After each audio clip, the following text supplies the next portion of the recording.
guys, welcome back to my channel. It has been a long time since I've done a reading wrap up. This summer in general has just been crazy, but I have read a decent amount of books that I haven't talked to you guys about, and I just want to talk about these books because some of them have been my favorite and I literally haven't discussed them with you guys. I read 16 books this summer, so I have not done a wrap up in June, July, or August, so that is what this is going to be. Without further ado, let's get into all 16 books that I read. Leather and Lark by Bryn Weaver. This was a new release this year. It's the second book. I don't really know. Ruminous Love Trilogy. I was about to say I don't really know what the series is called. I really enjoyed this book. This book is actually in a video that I still haven't edited. I think I enjoyed this one more than I enjoyed the first one, which is kind of a hot take. A lot of people like Butcher and Blackbird more. For me personally, I did read that book in a video as well, and I just didn't love the gore. This one really toned down on the gore. There was quite a bit of it, but I feel like we really toned down on it, and I really enjoyed that. I really loved the relationship between the two characters. I felt like the main character was really sweet in a way that you wouldn't expect him to be sweet because they're both serial killers. One's a contract killer and one is a serial killer. Pretty sure I gave this book a 4 stars. I really enjoyed it. It's definitely not one of my favorite dark romances, but I feel like this series is really fun.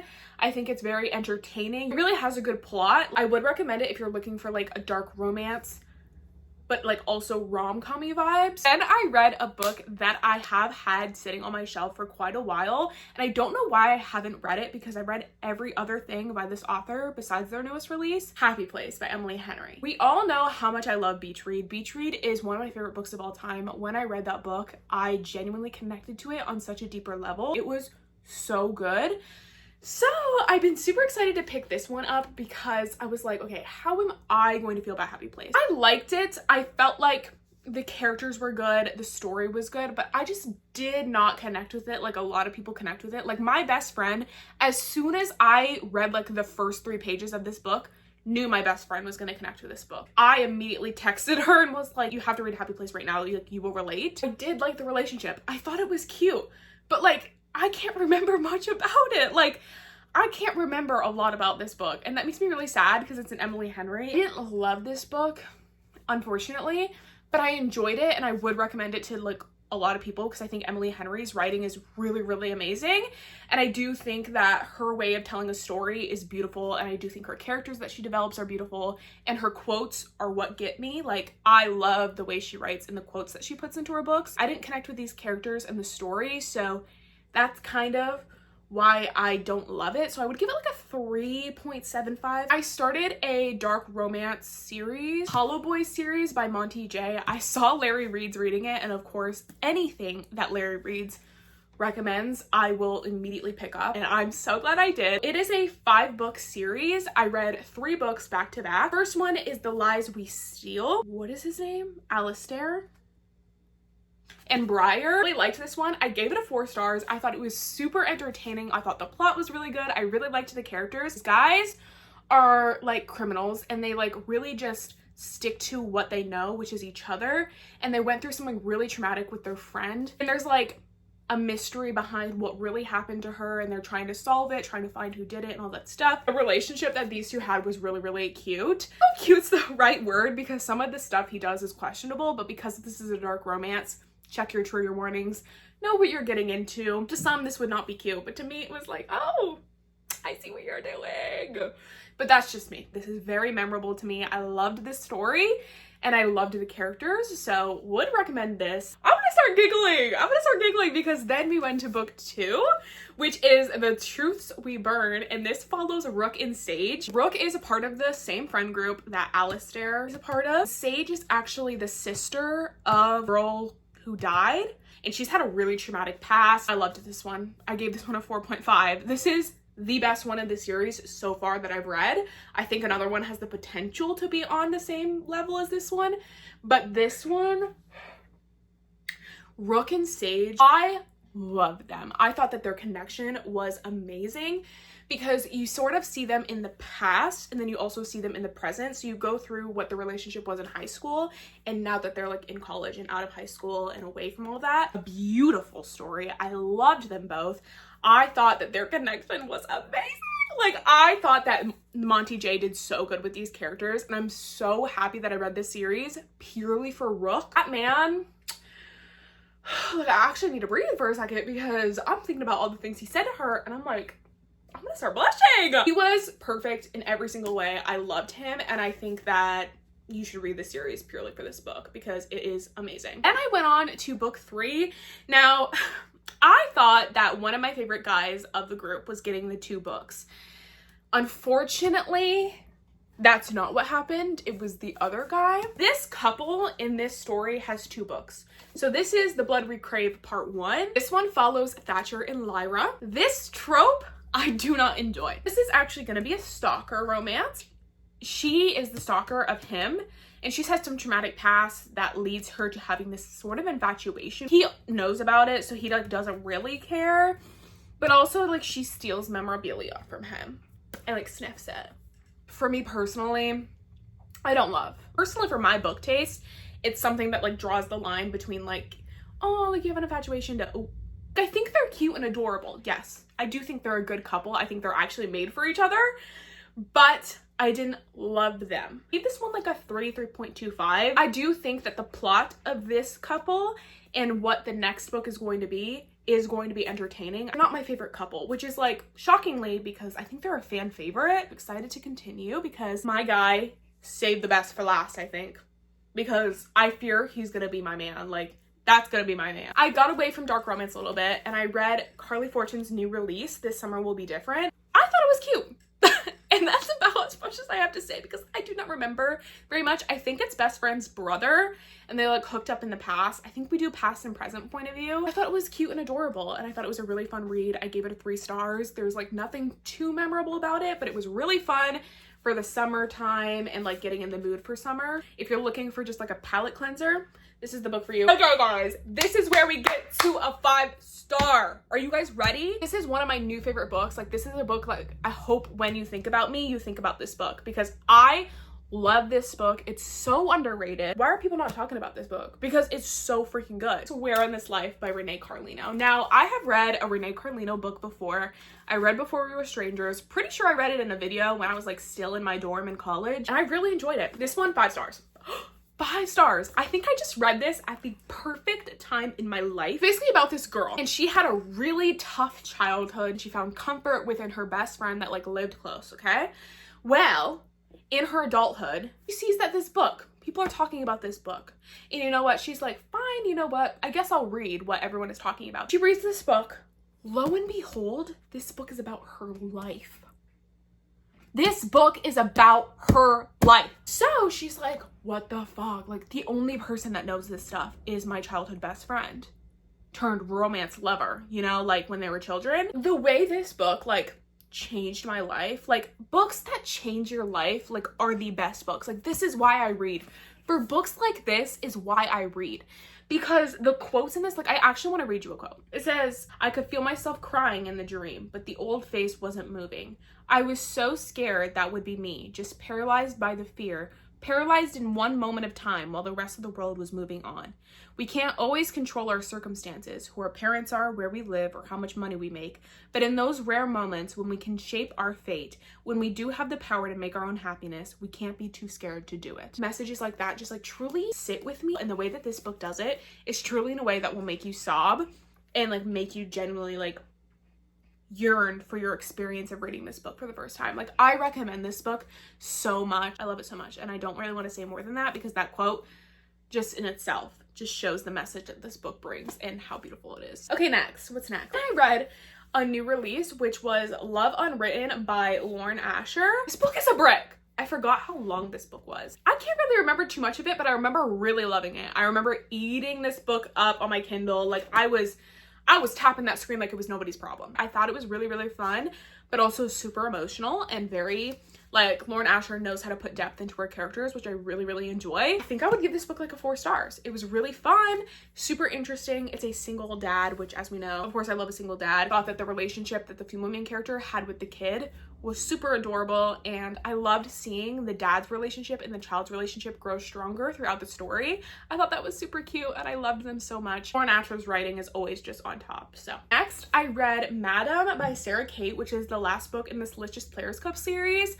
As you know, I had a really fun time reading this series, but the books progressively got less my favorite. Thought I enjoyed this one more than the previous like 2, I think. Give it a 2.75 3 stars. Follow Eden St. Clair, who is a very prominent like figure throughout the rest of the series, and I feel like when this was originally being released and not re-released, people were super excited about this. I liked all of the characters on their own. This is a like polyamorous relationship. So we follow Clay, Jade. They are in a relationship. Eden and Clay had a relationship prior, but something like happened and then ended off like not on the best term. Eden starts to become a part of Clay and Jade's relationship, okay?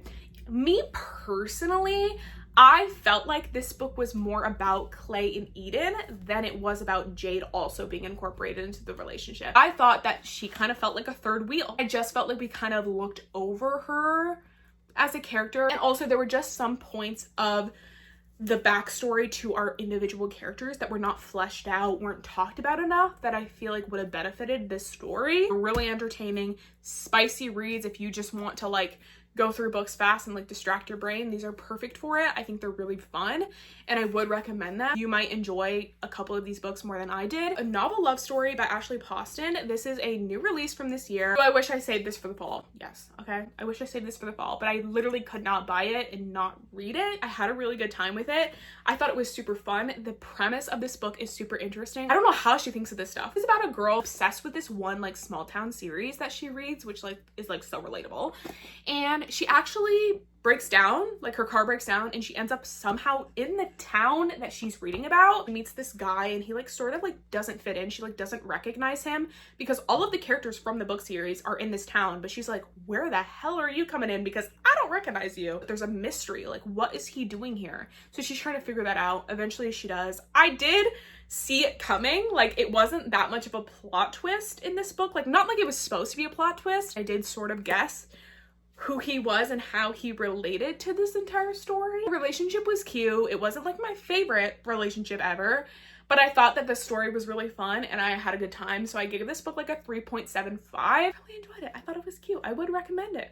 Super fun though. Then I got into my little thriller era. Housemate is Watching by Freida McFadden. Would give it like a 2.5, 3, something like that. I thought that it was pretty predictable, not really like anxiously like turning the pages like I usually am for a Freida McFadden book. It was okay. Like it wasn't the best, but it wasn't the worst. I would say I enjoyed, if you were to rank the Housemaid ones, I feel like this would be in last because of how predictable it was. I would recommend finishing the series if you've already read the first 2, but it's not like, oh my god, you need to pick it up right now. Then I read my first Riley Sager book, which is Middle of the Night. This is his newest release. I had a really good time with this. I don't know what was in this book that made me never want to put it down, but I ate this book up. It's like I don't know if his writing was the reason why or it was the story, but I thought it was really interesting. This book follows a man who is moving back into his old house where when he was a child, his best friend like literally got snatched in the middle of the night. He thinks there's some suspicious stuff going on. He thinks X, Y, and Z. Like it was crazy. It felt really realistic, and it wasn't anything too like, you know, okay, you just did this for the shock factor. But like the lead up to it was really good. I gave it like a 4 stars because I like had a good time reading it. Like if you read this, you might not rate it a 4 stars because of like the ending. If you like are really into thrillers and like shocking stuff, then maybe you wouldn't love this, but I thought it was good. The final book of the Souls trilogy by Holly LaRue, which is Soul of a Witch. This got re-released this year, and of course I immediately picked it up and read it. Like, of course. I think this is my second favorite of the series, so I think it honestly goes Her Soul to Take, Soul of a Witch, and Her Soul for Revenge. I really loved the couple. I think I like this one so much because it didn't feel as repetitive as the first 2. So obviously this all takes place in the same timeline. You just follow different characters. I felt like the first 2 were super similar in their timelines, but this one had a really good way of like not making it feel too repetitive. Also just loved Callum in this story. Oh my god, I ate him up. I ate him up. Like, he was so good. And I would just completely recommend this series if you're looking for a dark romance. Of course, I recommend Harley LaRue for literally every dark romance you could ever want. I think that the writing is amazing. I love the characters and I love the story. What did I give this? Like a 4.25? Love a dark romance. And that's all I have to say. It's Honestly Yours by Kristen Becca Ritchie. This is their new release. As we know, The Addicted Calloway is one of my favorite series of all time, if not my favorite. And I have been wanting to read more by these authors. So when they announced that they were doing this series, of course I had to pick it up. I really enjoyed it. Definitely am going to read the rest of the series because of how connected I am with the characters. I thought they were really entertaining. The series follows like con artist families. So they both were raised by con artist parents and were raised to be con artists. The girl and her best friend are leaving this dynamic of their family to live like a normal life, and her best friend's brother comes along with them to like tag along, and it's a relationship between the female main character and her best friend's brother. Their banter was so good. They sort of like don't like each other but like do, like, you know. I don't even know if I have a rating for this one. Cliffhanger that it left on was like, I was like shocked and appalled. I hope that these authors can make me fall in love with another family because I enjoyed these characters and I'm excited to grow more attached to them. I read The Dixon Rule by Elle Kennedy, the second book in this series. I don't know what this series is called. Oh, The Campus Diaries. Sorry. It follows Diana, and she sort of doesn't really like this other guy because he flirts and talks with every other teammate on her cheerleading team, and she's like, okay, you need to get out of my face. He does in fact move in right next to her,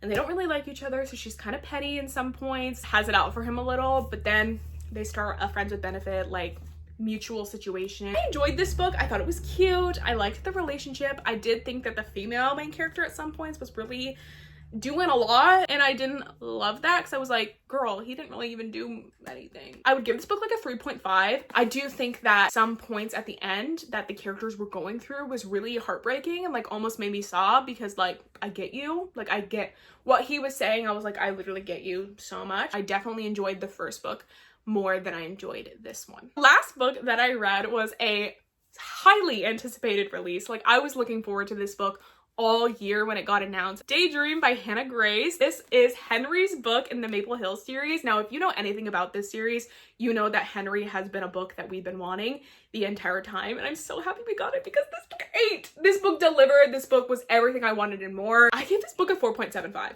Okay? Could potentially be a 5-star because the things that happened in this book and the way that these characters were made were actually perfect, and for me personally. Hallie is me. Like, if you ever want to know what's going on in my head, if you ever want to know about my life experiences, pretty much Hallie has lived through it. She is the most relatable female main character I've read about in a long time. Like, I genuinely think Hannah Grace took my journal from my bedside table, stole it from me, and wrote a book about it. Henry said the most perfect things to her and was the most perfect book boyfriend. I loved the way the relationship progressed. I love the pacing it took. It just felt right for their relationship because of Hallie and her past experiences with intimacy in her relationships. It just felt like the right pace. This was the perfect book for Henry. I loved the way his character was written, and I loved seeing his point of view. I thought that this was the cutest thing ever, and I don't know, like, you guys just like you guys need to read this. I feel like even if you did not like Icebreaker or Wildfire, you have the potential to really enjoy this book. I feel like it's just like so different from the rest of them in a good way. The best book in the series, and I think it will be the best book in the series. I don't think anything's gonna beat it. Those are all the books that I read this summer. Thank you guys so much for watching. I hope you guys enjoyed it. Let me know some of your favorite books that you read this summer, or just some of your favorite books that you read in the past couple of months. I would love to know. Give me some good recs. I hope you guys enjoyed. If you did, please give it a thumbs up and comment down below, and subscribe if you want to see more of my face and more of my videos. And I will hopefully see you guys in the next one. Bye!